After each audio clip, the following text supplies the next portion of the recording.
I have sent a WhatsApp reminder, by the way, in case anybody's still confused about the start time. Okay. Thanks, Melanie. So, good morning, everyone. I'm very delighted that today we have this powerful presentation from great presenters. So our presenters for today is Dr. Emily F. Anderson, who is an associate professor in the Department of Education Studies at the University of Warwick in the UK. I won't go into details reading the bio. I hope you have enough time, you had enough time to read the bio of Dr. Anderson. And then we are also privileged to have Dr. Nidhi Sabharwal, who is also an associate professor in the Center for Policy Research in Higher Education at the National Institute of Public Administration in India. Unfortunately, one of the presenters, Dr. Zumen Kao, is not with us, but the two presenters will still do justice. So you have 30 minutes to do your presentation. Thereafter, I'll hand over to our discussant for today, who is Dr. Fenella Somerville. After that, it will be opened for open discussion. So thank you very much. All the best in your presentation. Thank you so much, Edward, and thank you to everyone for welcoming us, to Bertha and Lucretia for setting up the session. And yes, just to clarify that my colleague Joemang Sao was supposed to be joining me in the presentation today, but she had a family emergency, sadly.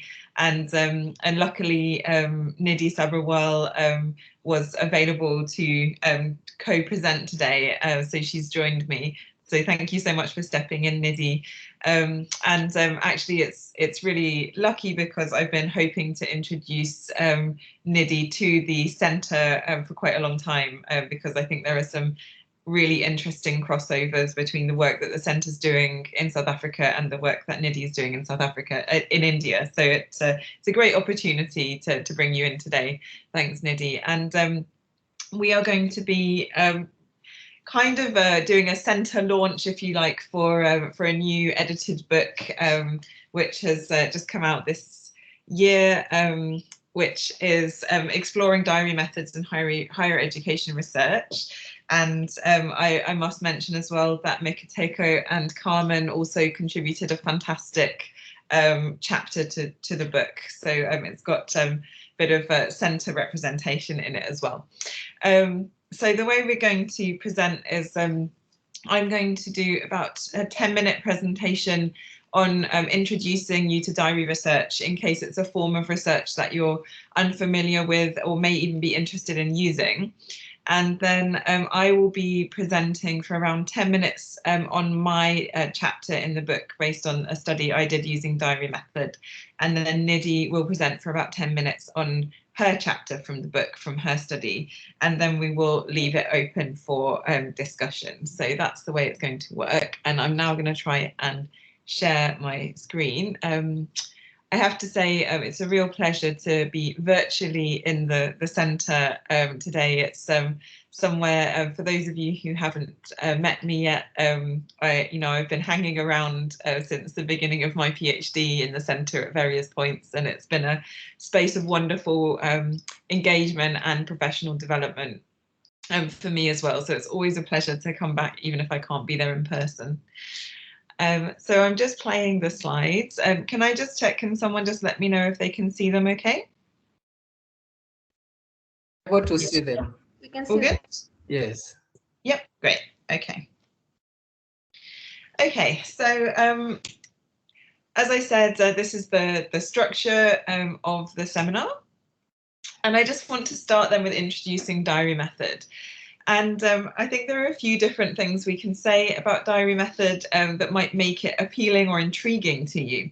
That diary method is an underused research method, particularly in higher education and education research. And there are just really 3 existing textbooks about diary research, which I think shows that it is quite underused when we think about the number of books that exist on surveys and interviews, etc. there's something about diary method that means it's a little off the beaten path, perhaps a bit mysterious and even kitschy. And that's from Heyer's 2018 diary method textbook. From Alazewski's 2006 textbook, he notes that the literature on the use of diaries is growing, but it really doesn't match the other commonly used social research methods. There's still not enough methodological writing about diary method. And then from Bartlett and Milligan's 2015 volume, they note that everyone understands the idea of a diary. We've all kept one for various reasons in various ways, whether it's our appointments calendar or a personal log of our lives. We all know what it is, but why aren't we using it in research more? And this is where the idea for the edited collection that Shuimeng and I co-edited came from, exploring diary method in higher education research. We wanted to really set out a reference point or a landmark for enhancing methodological innovation in the field that we're all in. So just to focus in then on diary research, there are really two types of diary research. So one is unsolicited diaries and one is solicited diaries. And solicited diaries, the point about those is that they've been produced for another purpose. So they're often referred to as found diaries. So someone's perhaps archive that they've left, their personal archive, you might find someone's diary, and they're often used for historical analysis. They tend to take a qualitative form, and they are standalone in that you can't often access the original person who wrote them. They are often used in history or humanities research. More common in social sciences research are solicited diaries. And this is where the diary is specifically designed and created for research purposes. And these diaries can be used across all epistemological and theoretical positions. They can be quantitative as well as qualitative, in that you can actually ask people to just write down a number or to tick a box each time something happens. So they can be used for statistical analysis as well as people writing narratives about their lives and experiences. And they're often combined with, for example, interviews where you can ask someone to keep a diary and then interview them. To zoom in a bit more on solicited diaries, because these are the kinds of diaries that I would assume that might be of interest to some of you for your research projects. So as I noted on the previous slide, they can be very, very structured from even a positivist point of view, going through to being very unstructured or semi-structured within an interpretivist framing. So a diary can literally be take the form of a text message where each time you have a particular kind of idea or an experience, you send a text message to the researcher, or it can even be written in a notebook, in a paper notebook, in more of an old-fashioned way. There are audio, videos, photo elicitation, and I know that in the centre there have been lots of photo voice that can be structured and considered in a way as a diary. There are also lots of apps that are growing around this. So a diary can take lots of different forms, and it can last for different amounts of time. So there can be an intensive diary method study, as I will be discussing, or a more longitudinal one, such as the one that Shuimeng did for her doctoral research, which was 9 months. And we want to just highlight as well that diaries, as Nidhi will be talking later, are really useful for researching marginalised groups and sensitive topics. There are, however, challenges in diary research that we should be aware of. Firstly, there is a challenge sometimes in recruiting participants, because it's not as easy a way of doing research as, for example, a single interview. You have to ask your participants to commit to the study. So sometimes it can be hard to encourage people in the first place to attend the study. Then the second part is that you might actually lose participants. So participant attrition is a risk in diary research, that participants will, if it's a long study and if they're asked to do too many things, that they might drop out along the way. There's an administrative burden on the researcher in terms of managing the diary entries. If you're asking for the diary entries at different points of the study. Perhaps you might collect the entries on a monthly basis. You have to engage in that administration. And retaining participants takes administration as well, because you have to stay in touch with them and build rapport, check they're okay. There's a challenge around the quality and quantity of diary entries. If it's a kind of narrative style diary, one can either get too much information and sometimes irrelevant information, and sometimes one can get too little information. That's where an interview is very useful, because you can actually structure an interview around the diaries as a prompt, and then it doesn't always matter that there isn't much information in the diary. There's a challenge around the modification of behaviour that results from diary keeping. So sometimes keeping a diary on a particular experience can actually change what people do, and that raises an ethical question for us. It can have positive effects, it can have negative effects. We are in our field often trying to keep to a principle of as little intervention as possible. So how do we feel about the fact that keeping a diary might change what people do? There are also some ethical challenges around personal and private content. Sometimes people can forget that they're completing a research diary. They can forget that this is going to be read by someone else. They can include very personal and private information. Sometimes it's worth checking in with participants if you feel that that is happening. I would say, though, that as you'll see, hopefully from my study and from Nidhi's study, that it's really worthwhile engaging in diary research, even with the challenges. So as I mentioned at the beginning, in our field of education research, higher education research, the diary method has been underused. And really, the majority of empirical studies using diary method are really where social sciences meets health sciences. Less used in sociology, etc. There's some psychology use of diary as well. And some of the sorts of examples in this sort of health sciences field are around recovery from surgery or participating in health and well-being interventions. So from that point of view, diaries are used to understand participants' behaviour while they're engaging in a treatment, so that the treatment can be developed, or also in a way that allows health experiences to be monitored when health professionals can't actually monitor them that often. A health professional can't ask a question on an hourly basis. A diary allows that to happen. However, diaries have been used in higher education research, and if you want to have a look at some of the references that we've referred to in this paper I've shown at the bottom of the slide, as well as in the edited book, there are studies out there using diaries in higher education. And there are just a couple of points here. So firstly, it's important to note that diary method is not the same as keeping reflective diaries. Reflective diaries are quite often used in, for example, teacher education, where student teachers are encouraged to write down their reflective experiences during their training. That's not the same as diary research, unless the reflective diary exercise is also set up as part of a research study. Otherwise, it's more a pedagogical tool. It's noteworthy that many studies in higher education are quantitative diaries, and there's perhaps a room here for us to develop more in the qualitative domain.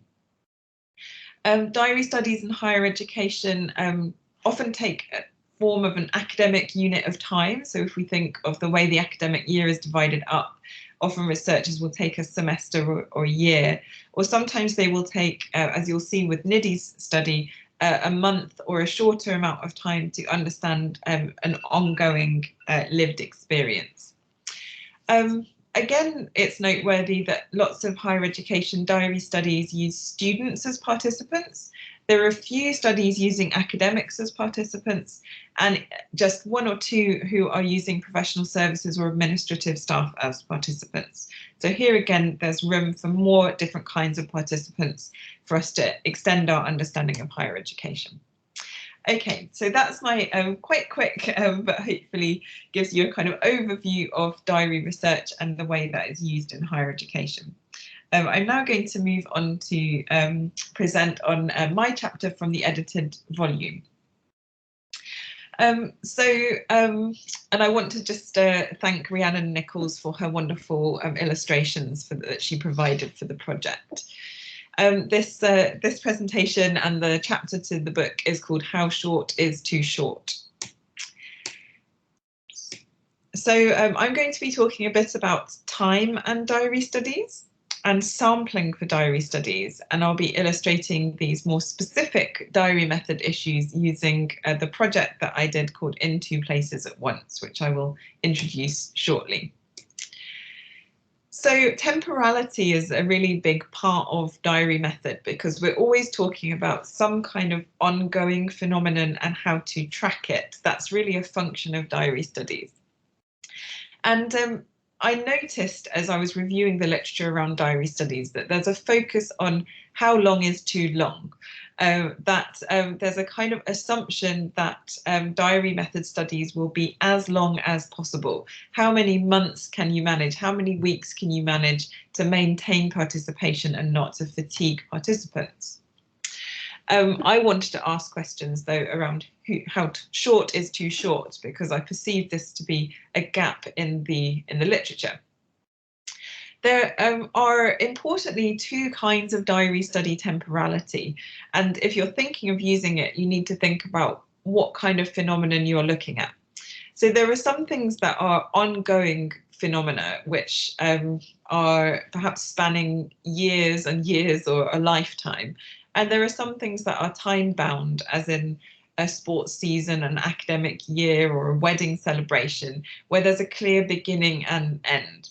So that already determines whether you'll be trying to research the whole length of the phenomenon or whether you'll be trying to take a snapshot over perhaps a month or a couple of months of an ongoing phenomenon.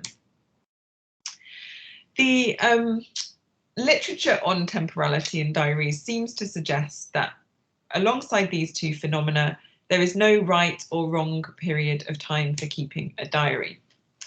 However, I'm sort of suggesting that there might be something that's too short, or there might be something that's too long, and maybe that this idea there's no right or wrong period is perhaps rather too open.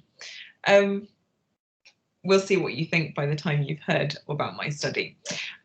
So what I'm focusing in on is a project which was a short-term phenomenon, that being a conference and being time-bound, as in it had a beginning and end. So how to research a conference using diary method. And what the implication of this is that you're researching people when they are at their busiest. They're already doing something very intensive. So why on earth use a diary to track their experience? The importance for me of using a diary was around capturing a process, so capturing people's decisions, feelings and actions at a micro level during a short-term intensive phenomenon, and capturing the intensity of that experience. So before going further into my study, I need to just introduce you to a specific aspect of diary studies. So this fits in with the temporality focus. And you'll be aware of sampling as a traditional research term, which is around participant selection. But there's actually a specific kind of sampling that's discussed in diary method. And this relates to how experience is sampled, as in when recordings will be made in the diary. So how will you sample participants' experience over time? There are two kinds of sampling in this regard, in the second definition. One is interval-based and one is event-based. Interval-based sampling is around regularity. So regular records are kept like once a day or once an hour. So depending on the phenomenon, if it's something to do with, how were you managing your finances while you were studying, you might ask people to keep a note at the end of every day of what they've spent and what they felt about what they were spending. With an event-based sampling, however, The record is made in the diary when the phenomenon occurs. So an example, if you were thinking again about the finances, would be that each time someone spends something, they write it down. So you can have an end of day record on an interval-based sampling, or an event-based sampling means you write it down immediately. Of course, when designing a diary study, this is a decision that needs to be made, and there's no scientific algorithm for making the decision, but it needs to be made according to how often the phenomenon will occur. So if it might only happen once a day, you could just make it at the end of the day. Also around the availability of the participant to record something close to the time of occurrence. So if you're studying, driving, probably they can't make a note of something while they're driving. So you might ask them to make a note at the end of the day. That would be just a silly example, but you see the point. And you also have around the ability of the participant to retain information over time. So if you think they're likely to forget, they probably need to write it down as soon as it happens. With this sort of sampling, there is a risk of insufficient occurrence. So if you are asking people to keep a diary every hour, but it's something that maybe happens once a week, there's no point. So you need to think about how often it's going to occur and design the diary around that. And I must say piloting is absolutely essential to try and get that right. And so to move then into my study, there's kind of a high risk element to doing a short-term time-bound diary study. How short is too short to make a diary work? To move then into my study, I was studying the way that caring responsibilities come into academics' attendance of and participation in conferences. And specifically what I used the diary for was to understand what happened while academics were at conferences. So they would keep a diary of their caring responsibilities at conferences. I wanted to understand both what stops academics or helps them to go to conferences even when they are primary carers, and at the same time I wanted to understand how they were managing their caring responsibilities while they were at conferences. So this was the research design. There was a pre-conference conversation. They kept a time log during the conference of their contact with caring responsibilities, their conversations about their caring responsibilities, their thoughts relating to them. And then afterwards, we engaged in a 1-hour interview where I used the time log that they'd kept, the diary, as a prompt. And then I asked them to use that one conference experience to compare their other conference experiences. This is just to give you a brief view of the data collection tool that I developed, and it's an adapted version from one participant. And you can see here that there are lots of micro level details coming in around checking phones and thinking about how a bus that is late will mess up the evening routine. This gave me the rich and detailed information of how academics are literally in two places at once, trying to be at the conference and to maintain care at the same time. And to just give you a couple of snapshots of the kinds of findings that occurred. So this being an event-based sampling, I was asking people to write things down as they happen. And that allowed me to see certain things that I think that participants would have not told me in an interview because they were too small or micro. And indeed, sometimes they seemed quite almost embarrassed that they had written them down when we discussed them in the interview. So, for example, I saw a lot of things about checking up, so doing a kind of text message conversation mid-morning to check that everything was okay at home. And I also saw lots of things around unforeseen incidents where quite micro things would go wrong, like this person's daughter's haircut that happened, but actually they fed into all the tricky dynamics around care that meant that actually this participant ended up dealing with issues with her mother-in-law and her own mother, and even missed conference sessions. And what this allowed me to see is that during the important transition times and breaks, the times when people make academic collaborations and contacts during conferences, that these participants were using those times to manage care and were therefore missing out on some of the important conference experiences. Just a second snapshot of findings. I saw some of the ways that participants were winning and losing against time, and some of the care activities they were engaging in. So, for instance, you can see that from the win side of things, that some of the participants took advantage of breaks in the schedule of, for example, a technical hitch or a presentation they didn't understand, to try and win against time and catch up on their caring responsibilities, or even used social media to play a little game with her children, this person, of sending a picture of the cakes from tea time and asking which one she should choose. So there was a sense of winning against time, and then there was also a sense of losing against time, where a participant spent the entire conference checking her Facebook messages about an elderly relative who was sadly about to pass away. So I really could understand the richness and detail of how participants were managing care while they were away from home. Some of the challenges from this very short and intense diary study. Firstly, the challenge of recording the caring responsibilities as they went along. So participants used lots of different ways of doing that and then compiled them at the end. So I had a vision of a coherent diary, and actually, because participants were recording things all over the place in their text messages and their notebooks, they had to create a diary after the conference, and that was a challenge that they reported on.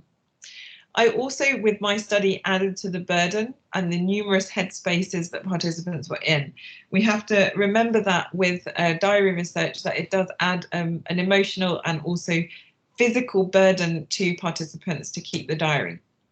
I also realised that I was having an effect on participants' lives. I was making them aware of some of the difficulties they were facing. For some people, that was a positive thing, because they actually took the diary and discussed it with their partner, because they had been unaware of all the inequalities in the caring responsibilities before the conference. So it had good and bad sides. Just to finish off then, I want to just briefly trouble the terms that I've been using. So when we design a diary study that is time-bound, it has a beginning and end. Actually, in my study, it was very clear there was a beginning and end of the conference. However, what I found is that the conferences were often combined with other kinds of trips, meaning that going to the conference and coming back wasn't always the whole experience. They're also an ongoing phenomenon, and it seemed that there were lots of grudges between participants and their partners around conferences they'd hoped to attend but were unable to attend because of caring responsibilities.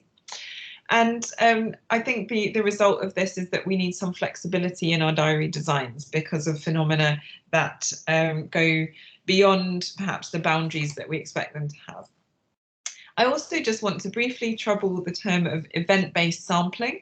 So recording as soon as possible after the event that happens. In my study, I realised that that was sort of impossible to monitor. I couldn't know when participants were writing things down, and they had to manage the nearest possible time that they could access their diary when something was happening. So I think we have to, as researchers, allow more agency to our diary participants to choose where, when and how to complete their diaries. Although we can give them a guide, we can't actually demand anything of them. We will share the slides after this presentation. So I just want to thank you for your attention, and hopefully this has given you both an introduction and a more in-depth sense of some of the issues and terminology around using diary research in higher education. I'd like to hand over to Nidhi now. We'll take questions to both of us at the end. Nidhi, would you like me to move the slides for you? Yes, please, if you don't mind. Sure. Thanks. Yes, so thank you so much for this opportunity and to be a part of this discussion. Very many thanks. So the title of the paper that we submitted for the diary method was Accessing Silenced Voices, Diary Method as a Source of Data for understanding higher education experiences of students from the socially excluded groups in India. So the structure, the next slide please. The structure of my presentation is as follows. I will first quickly introduce the higher education context in India within which we undertook this study.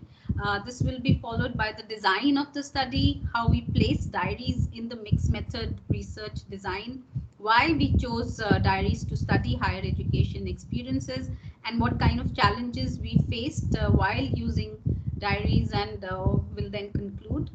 Next slide, please. Higher education in India has really traditionally been an exclusive domain of the elite. However, the 21st century has witnessed a dramatic transformation between 2000 and 2019. Student enrollment increased more than 4 times. That went from 9.95 million students to 38.5 million students, and today higher education in India, the system is the second largest in the world after China. The change in higher education today in India is not only that it includes an increase in student number, but also an improvement in access to students from the socially excluded groups, which is the focus of our the concern of my work, as well as the paper that we had written, and also the study that we did. So these socially excluded groups in India are the scheduled caste, who are former untouchables, other backward classes who are lower in caste hierarchy but are not untouchables, and scheduled tribes whose status really resembles the indigenous groups in other countries. So 57% of student population in higher education in India is from the socially excluded groups. Next slide, please. So in terms of what has really helped in getting students, improving access of higher education of these students to higher education in India, have been really affirmative action measures such as reservation of seats in higher education institutions, relaxation in admission criteria, and financial support that have been implemented to expand higher education access of the socially excluded groups. Women, the previous slide showed that women also have gained quite a lot of access, and there is gender parity in their representation. Such patterns also means that there's a change in the nature of student composition in the campuses, classroom becoming more diverse in terms of student socioeconomic background and participation by different group identities. So even though underrepresented students who are gaining access, and those figures showed, also those graphs showed that how they have gained access, it's an impressive accomplishment in the context of higher education in India. When compared to the elite stage, accommodating a more diverse student population creates new tensions in higher education institutions, and these tensions are really related to the kind of efforts that are required by higher education institution to support students, these students from the disadvantaged social groups, in their academic journey from the point of entry to the point of exit. And so in order to translate opportunity of access to academic success and truly ensure social justice, it warrants an inquiry into the nature of higher education experiences of students from these groups, and study how higher education institutions in India are taking into account the socio-educational requirements of diverse learners on their campuses. So in this context, we asked 3 research questions. What is the extent of diversity in Indian higher education institutions? What are the nature and forms of challenges experienced by students from the socially excluded groups in higher education institutions? And what are the institutional policies and strategies to address diversity and discrimination in higher education institutions? Next slide, please. So our research questions really drove the choice of methods. We used multi-institutional case study approach with mixed methods research design using both qualitative and quantitative research instrument to study higher education experiences of students from the socially excluded groups. 12 higher education institutions were selected, which were located across 6 states, covering different regions of India, North, West, South, and East. In relation to the mixed method research design, the quantitative data was collected to measure the extent of student diversities and patterns and differences between experiences of diverse groups of students, while the qualitative data was used to understand the process aspects of classroom and out of classroom experiences, drivers of exclusion and discrimination. So a detailed questionnaire-based survey among 3,200 students was administered. Qualitative methods included solicited diaries and focus group discussions with students, and in-depth interviews with teachers, administrators, and decision makers in selected institutions. Next slide, please. So in terms of the diaries, we included these diaries in the mixed method research design that combined reflection from the diary data with other data sources. So 50 diaries were completed by second year students who were women, scheduled castes, scheduled tribes, that is former untouchables, the indigenous groups, with majority of students being male students, followed by female students across these social groups. In addition to being from the socially excluded groups, students also were from low-income families, first-generation higher education learners, residing in rural areas and speaking a regional language, as well as studied in a medium of instruction which was regional language. Furthermore, students from the scheduled caste social groups were members of more than one disadvantaged group. So we provided semi-structured diary formats with open-ended prompts, because existing studies inform us that semi-structured diary formats which ask for open-ended answers to prompts have potential to allow reflections and recording of contextual information and provide introspective data. The diaries in our study too were provided with this with these prompts, and this is an example of a diary that we circulated. It was a notebook that we had with us where we had something on the research study as well as these open-ended prompts. The prompts ranged from students' experiences of their journey from home to college, on their feelings on time spent in the classroom and on campus with friends in college. So these and many more, these instructions were pasted on notebooks, and the notebooks were handed over to the participants to record their experience over a 2-week period during the time that the quantitative and the other qualitative research instruments were being administered in the selected institutions. Importantly, instructions were translated into regional languages applicable to the Indian state where higher education institutions were located. This picture here shows an example of a diary as well as an I'll ask you to wind up, please. An instruction page, okay, translated in Marathi and a regional language. Next slide, please. So we used there were multiple reasons for including diaries in this study. It offered a choice to those students who were reluctant to be visibly engaging in group discussions. There was flexibility. It offered flexibilities to students who were physically unavailable to participate in the group discussions. There was potential, the potential of the diary method was in order to reveal detailed information on everyday experiences of prejudice on campuses. It helped us overcome difficulty related to reaching out to respondents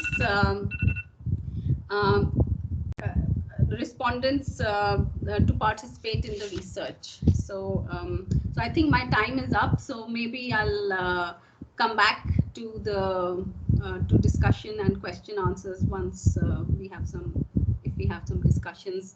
We followed an analysis process. There were some challenges, and the analysis process included transcriptions and translation of diary entries. And these, there were insights that were emerging from the diary data. These included classroom, out of classroom experiences. So I'll come back to it once we have questions and discussions. Thanks. Okay.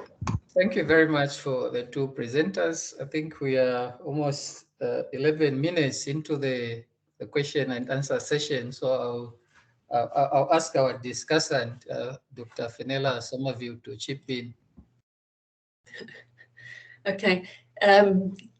Thanks, Edward, and thanks, Emily and Nidhi, for an interesting and thought-provoking presentation. It's a real pity that we didn't get to see the full one, particularly as it was coming to something that I have particular questions about. But and congratulations to you and Xuemeng and all the authors, in fact, on this provocative book that, to my mind, ought to be prescribed reading for postgraduate methodology courses. The notion of diaries in research is not uncommon. I mean, every new PhD student is advised of the value of keeping a research journal. And irrespective of the form it takes, experienced researchers attest to the use and value of such a journal or diary.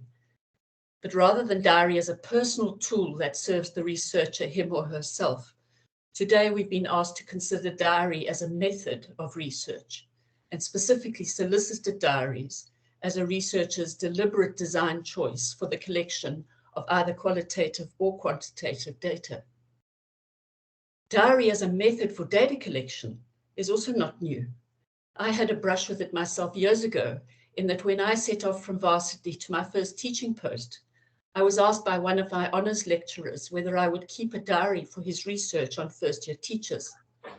I said I would, and I headed off to the opposite end of the country to take up my teaching job. I did not hear from him again until about a year later when he summoned the diary. Well, it had popped in and out of my head during the year, and I'd made some scrappy notes.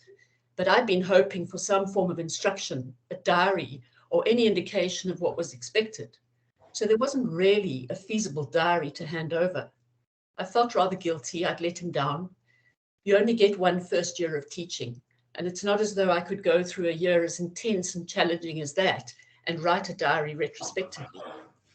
Therefore, for me, absolution and reassurance came from Nidhi's message of the research in her chapter. She didn't get to it in the presentation, of the researcher's role and responsibility in supporting participants before and during the process in the use of this method. And I'll return to that later. My point, and the point that Emily and Xuemeng make in producing this book, is that the use of diaries to collect research data has been around a long time, but has been overshadowed by the more common, readily used and possibly safer options of questionnaires and interviews that may be selected more by rote or habit than intention. The idiom familiarity breeds contempt might be applicable here, with regard to both how diaries are viewed, as well as how more popular methods are used.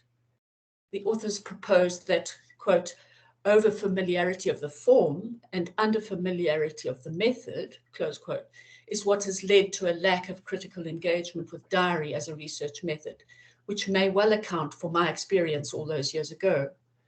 And it underpins their rationale in wanting to encourage a methodological shake-up to a world where, for some, mixed methods is considered adventurous, particularly in the light of the need to address issues of equality, diversity, and inclusion in both higher education and higher education research. As I was reading about diary as a research method, and possibly because my thesis is so recent, my mind started to race about things methodological, philosophical underpinnings, ontological positioning, epistemology, ethical considerations, validity, credibility, and on and on. How would I write up the choice of diary in my methodology chapter? Well, my fleeting thoughts were that as a method, diary is certainly pragmatic. It's undoubtedly interpretive, it's constructionist, and it's creative. So there's possibly even a hint of postmodernism. But I'm not going to discuss paradigms and philosophies now, you'll be glad to know. And Anyway, the presentation has informed us that this method covers a full gamut of epistemological and theoretical positions. In addition, diary is a very flexible and adaptable method, and the book demonstrates this with case studies that cover 12 different contexts and 6 different countries, 4 of which are in the global south, which may imply something in and of itself, but that's a discussion for another time. So other than strong positivists, it seems to me that diary is a method suitable for a wide range of research projects, particularly in the social sciences. So why should we consider diary as a research method? As I was thinking about this, looking beyond the general advantages that we've been told about today, I found myself musing on 2 questions. Firstly, how would my research have been different if I were to have used diary method? Would I have found out something more, better, or different to my existing findings?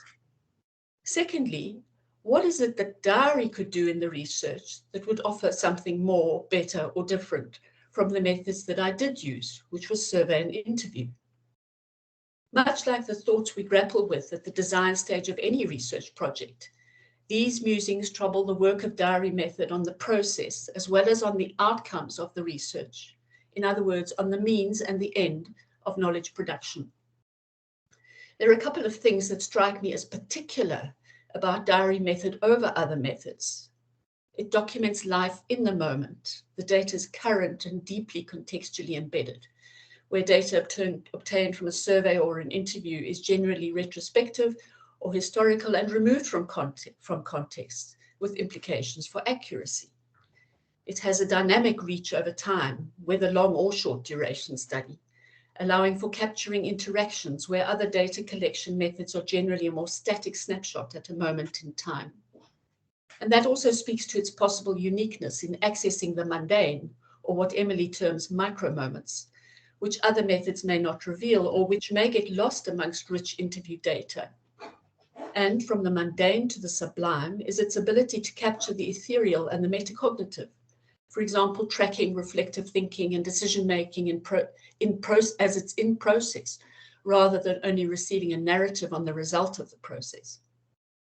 Diary method facilitates the capture of complex, multi-layered data at once, for example, motive plus behavior plus emotion, or intersectional characteristics, where other methods capture one dimension at a time, or collate them at the level of analysis.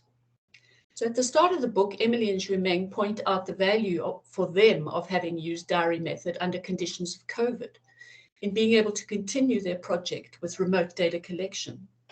This is important considering COVID is still with us, but also for our research to reach into more remote areas. Nidhi pointed out its inclusive value under conditions of social and cultural inclusion and exclusion, an attribute that is particularly important and relevant in higher education research in this country. Which brings us to how diary method fits with the capability approach.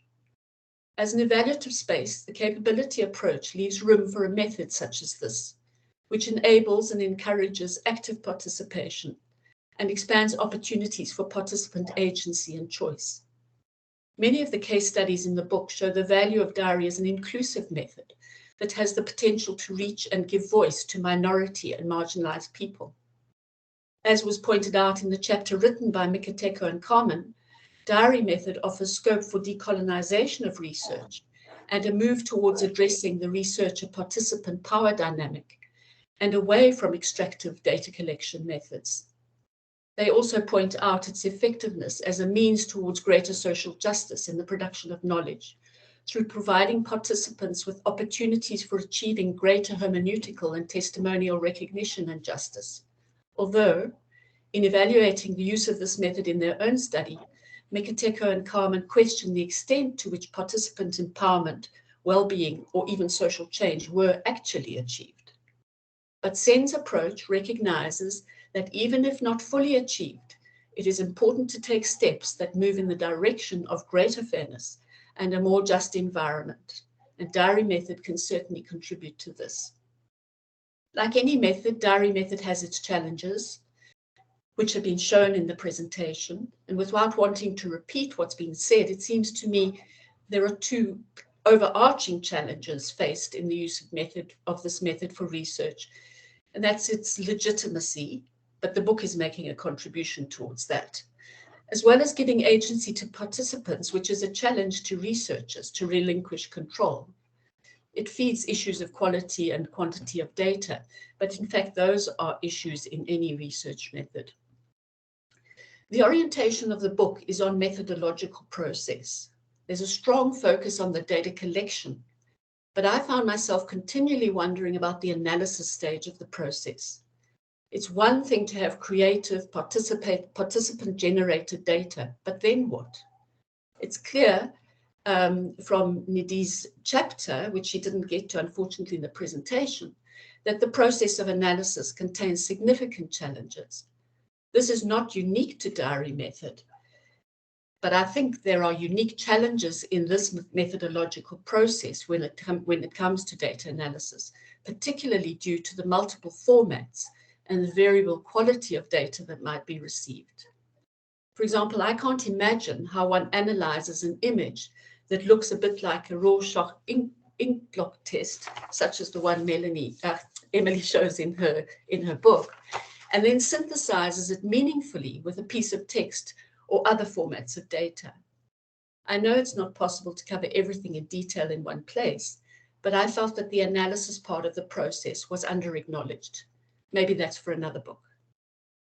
Finally, I have some particular questions I'd like to pose. As far as the method goes, Emily and Nidhi, both of you use diary method in combination with other methods. I understand the value of this in the context of your respective studies, but I wonder if you have a comment on whether this infers something about the sufficiency of diary as a standalone method. And then with regard to the value, I found myself wondering about the balance between intrinsic versus instrumental value of diary method for research, both for participants and the researcher. And I wondered if you have a comment on this based on your experience. And then, as I mentioned, I've got loads of questions about analysis. I can pose these rhetorically for now. Is it most commonly thematic analysis, or what other forms of analysis might be useful that suit the nature of diary data? Who decides on the method of analysis, and who participates in the process of analysis? If this is done by the researcher alone, does this shift the power back to privilege the researcher over participants and undermine the participatory process and the shared meaning making?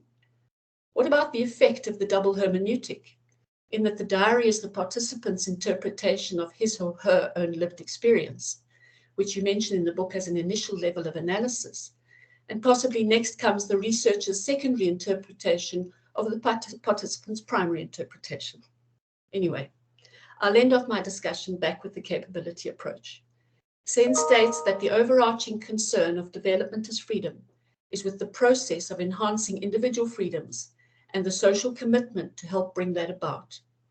It strikes me that you do well to exhort the use of diary method, because for those who care, diary method in higher education research could well be an effective means for those ends. Thank you.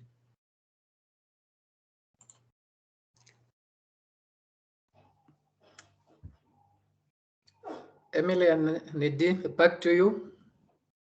Responses? I wonder, let me just say, first of all, Fenella, that's a really majestic response to the book, and thank you for all the work you've obviously put in preparing that fantastic. I feel like it was a really quality engagement with the book, and that you've seen everything that's there and not there, so thank you.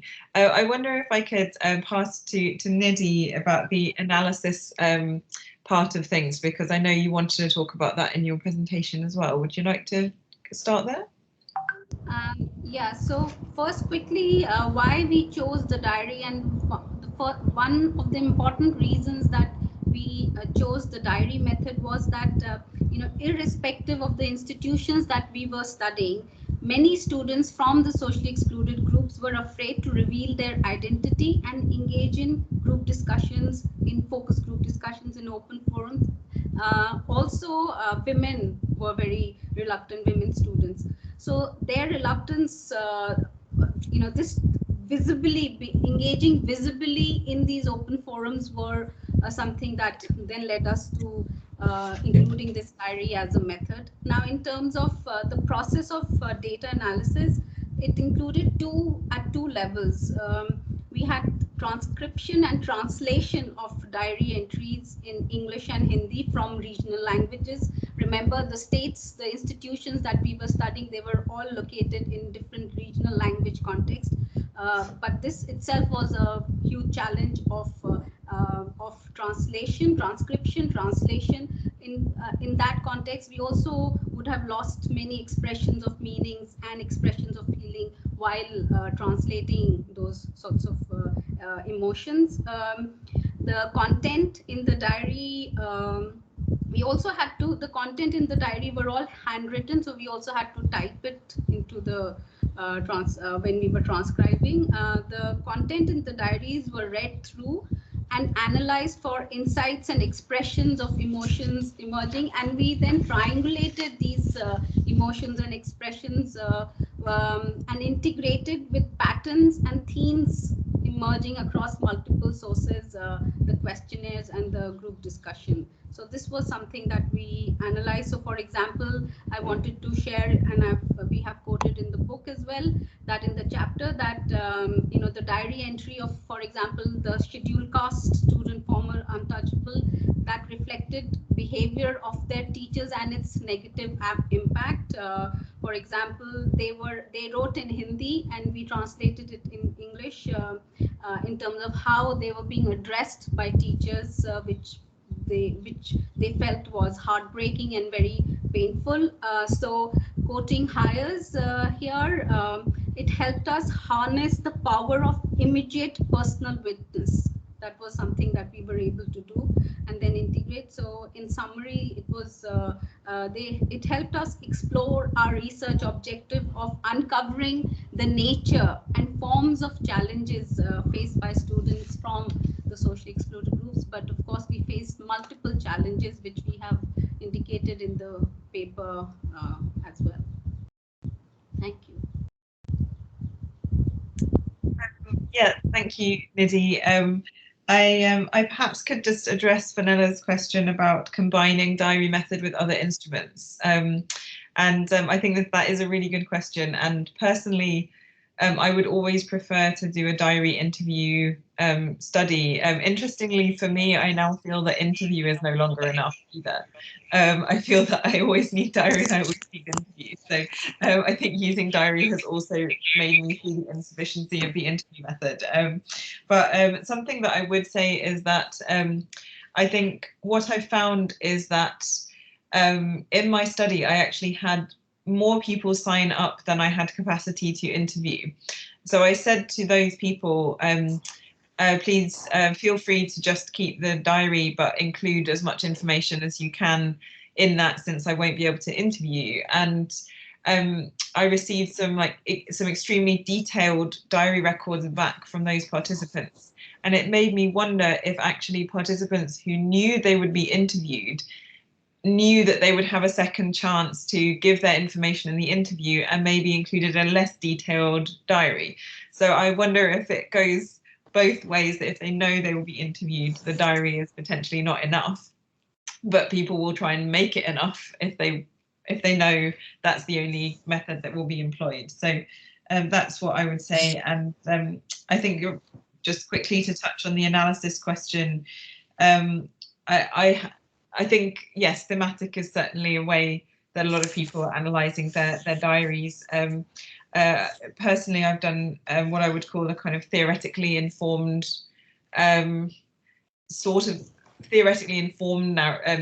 narrative / thematic approach, in that I've specifically sought out where participants have told little stories, little narratives within their diaries, and where I have asked them to expand upon those in the interviews. I've created those together as a small narrative of an incident, and have tried to understand the incidents in that way, using sociological theory of care from Hochschild to understand the different caring roles that people take in a situation of care. So that would be just an example of And I think with Jemang, she similarly analysed her diary using capabilities approach for her PhD study, looking for places where there were clearly conversion factors appearing, etc. You're familiar with analysing your interviews in that way, but the diaries she also analysed using capabilities approach. I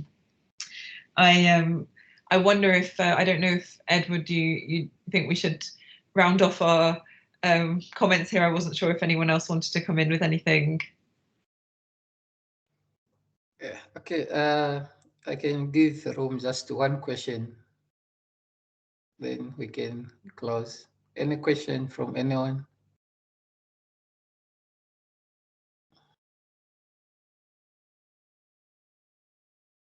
Yes, Faith, you Hi. can. Hi, Edward. And hi, thanks very much, Emily and Nidhi, for that interesting presentation. I really enjoyed it, and I'm thinking of using diary methods for my next project. Great. I was wondering, though, well, with you, Emily, when you were approaching people to participate at the conference, what kind of people were you approaching? Was it both men and women? Were there differences in responses, or really in capturing the information in the diaries based on that? And how were people really receiving the method when you asked them, I would like you to keep a diary? What was the response like? Thank you, and do keep in touch if you decide to use diary method. I've just put in the chat window a kind of information website that Jemang and I have set up, including a mailing list. So if any of you are interested in signing up to that, please feel free to join our diary method community. But just very quickly in relation to that, I put out an advertisement about my project on to academic mailing lists. And what was really interesting about the gender politics there is that actually the people recirculated my advert telling people it was a study about women and care and conferences, and nowhere in my study information did I say that this was a study about women. I said it was a study about academics with caring responsibilities. The effect of the way that people interpreted my study and shared it meant that I had out of the 20 interview diary participants, 19 people who identified as women and 1 man. So I think that's just interesting about the way that people interpret the term care as being a highly gendered phenomenon. But when I was amazed at how many people responded to my call. It was really quite overwhelming. I had the opposite challenge to Jemang, who struggled to recruit participants. I was overwhelmed. I received 66 emails within 2 days when I put the call out, and I was looking for 20 people. So people were really interested and excited about using the diary, and in my case, they weren't worried about it. But I know that in other cases, they've thought, oh, this is a lot of work, and do I really want to do this? So it depends also on the participant group, I think. But thank you for your question, Faye.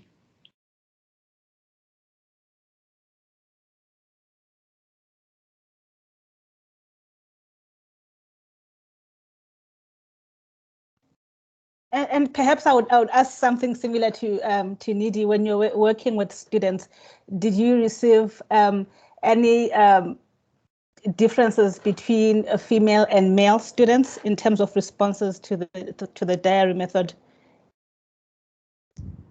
Yeah, so our it was a volunteer, the students volunteered for this choosing this method.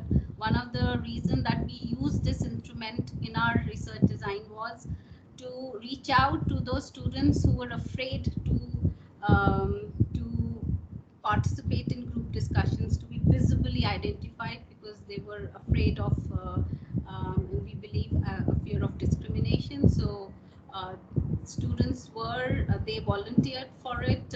We gave them an option also. So there were more male members male students who volunteered, but they were mostly from the scheduled caste, the former untouchable group. So we were also trying to capture the intersection aspects of it. So we did have women from women students as well, but women students were also in terms of the way patriarchy and gender issues operate.